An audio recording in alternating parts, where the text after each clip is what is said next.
tipos de conflictos existentes en todo el mundo.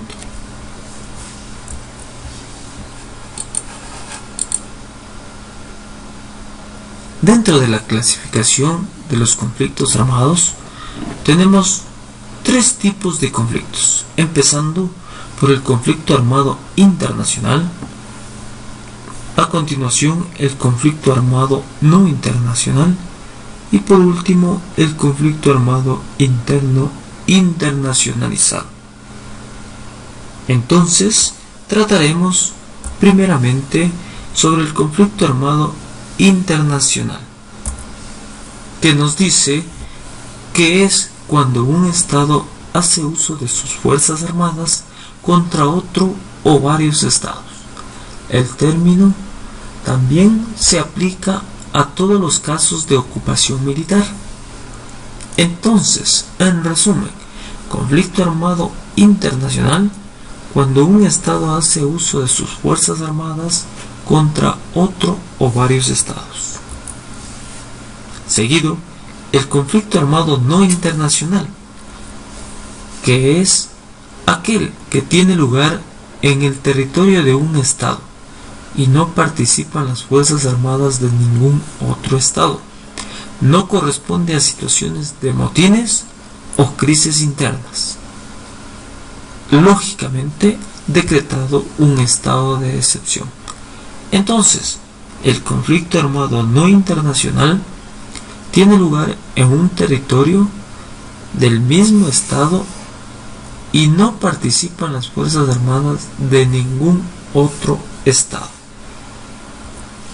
Y por último, el conflicto armado interno internacionalizado se refiere a cuando el Estado ha sido víctima de una insurrección, reconoce a los insurgentes como beligerantes, en donde uno o varios estados extranjeros intervienen con sus fuerzas armadas a favor de una de las partes.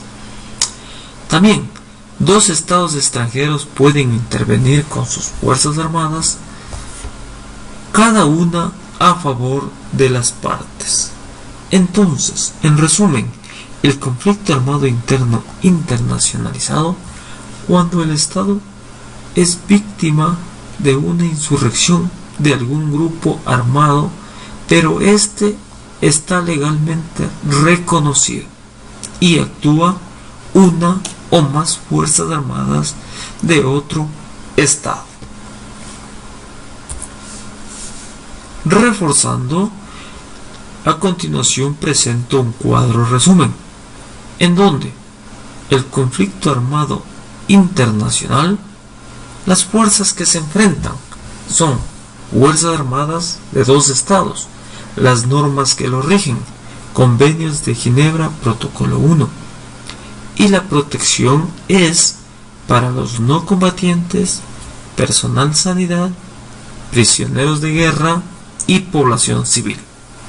En el conflicto armado no internacional, las fuerzas que se enfrentan son fuerzas armadas versus fuerzas armadas o fuerzas armadas versus grupos armados organizados.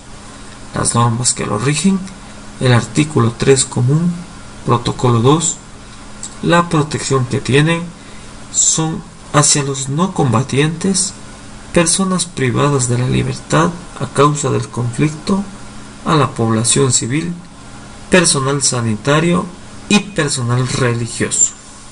Y por último, el conflicto armado interno internacionalizado, las fuerzas que se enfrentan intervienen de 1 a 2 estados a favor de las fuerzas beligerantes. Las normas que lo rigen es el artículo 3 común, protocolo 2, y la protección es para los no combatientes, las personas privadas de la libertad, la población civil, personal sanitario, personal religioso, prisioneros de guerra. Es entonces el cuadro resumen que he presentado de todas las características de cada uno de estos conflictos. Y a continuación, para reforzar, lo tratado el día de hoy, presentaré un video en el cual nos da a conocer las guerras y conflictos bélicos que actualmente se encuentran desarrollándose en todo el mundo.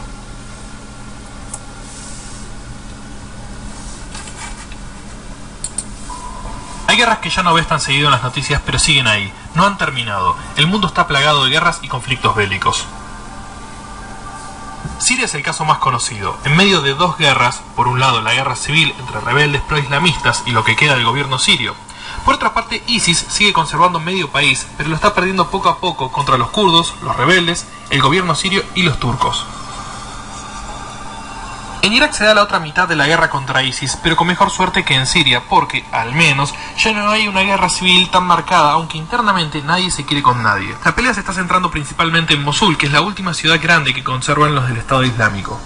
No se dijo nada más de la guerra en el Donbass, pero el este ucraniano sigue en pleno combate, aún con un supuesto cese del fuego que nunca se respetó. Los acuerdos de Minsk siguen sin respetarse y día a día llueven balas y morteros sobre los pueblos de la nueva frontera entre los separatistas prorrusos y Ucrania. Otro país en Medio Oriente sigue en guerra entre dos facciones, la oficialista apoyada por Arabia Saudita y los rebeldes hutis apoyados por Irán, y donde curiosamente los rebeldes están pudiendo contra una Arabia que tendrá un ejército enorme y bien equipado, pero son los peores soldados del territorio, perdiendo tanques y vehículos a un nivel impresionante ante tropas supuestamente inferiores pero con mejores tácticas. Pegado al conflicto de Siria está la eterna lucha entre el Kurdistán, región étnica que se encuentra repartida entre las artificiales fronteras de Irak, Irán, Siria y Turquía, tiene la peor relación con el Estado turco y desde hace décadas está en conflictos. Los últimos años, gracias al conflicto en Siria, se han reactivado y están en pleno enfrentamiento, principalmente el Partido de los Trabajadores Kurdos, el PKK, de corte socialista, además de distintos grupos menores. Tal vez algunos creyeron que la guerra en Afganistán había acabado, pero sigue allí presente con el Talibán, Al-Qaeda y hasta ISIS con filial propia. El gobierno apoyado por la OTAN y la ONU sigue siendo bastante débil, además de corrupto, y podríamos decir que es una guerra que desde 1978 que no termina.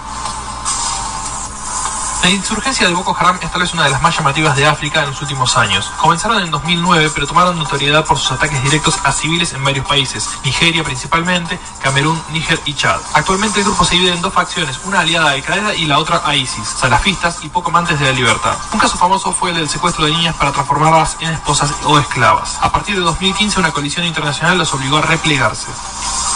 No solo en Afganistán están Al-Qaeda y el Talibán. Todo el norte pakistaní lo sufre desde hace 12 años, conflicto que empeoró cuando Pakistán se transformó en una base aliada para ataques a Afganistán. Recién para 2014 empezaron a mejorar las condiciones de seguridad en el norte, que ha sido devastado por los ataques terroristas y las bandas mafiosas. Tal vez pocos consideren México un estado en guerra, pero las cifras de muertos por los grupos narcotraficantes, el tipo de armas, ataques y demás situaciones son exactamente las mismas que muchos de los conflictos bélicos actuales. Quiera sea o no, es un conflicto armado con varios grupos insurgentes cuyo objetivo tal vez no sea la independencia, sino el tráfico de los negocios, pero utilizan las mismas tácticas de terror. La guerra contra las drogas en México es una guerra, y mientras el tráfico siga teniendo demandas desde los Estados Unidos, es muy poco probable que se termine con casi una década continuada de muertes.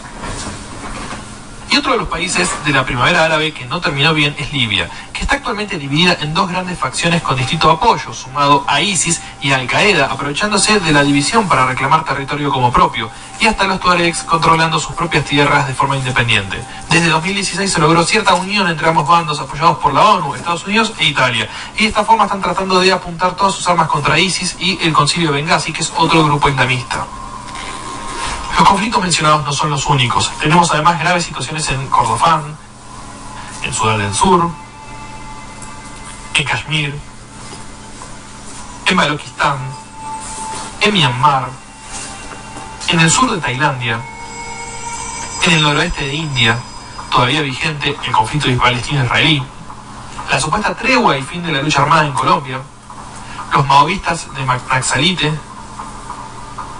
el enclave de Nagorno-Karabaj, los rebeldes en Filipinas, en el Magreb, en Darfur, en Etiopía con los Oromo y los Ogaden, y la lista es enorme.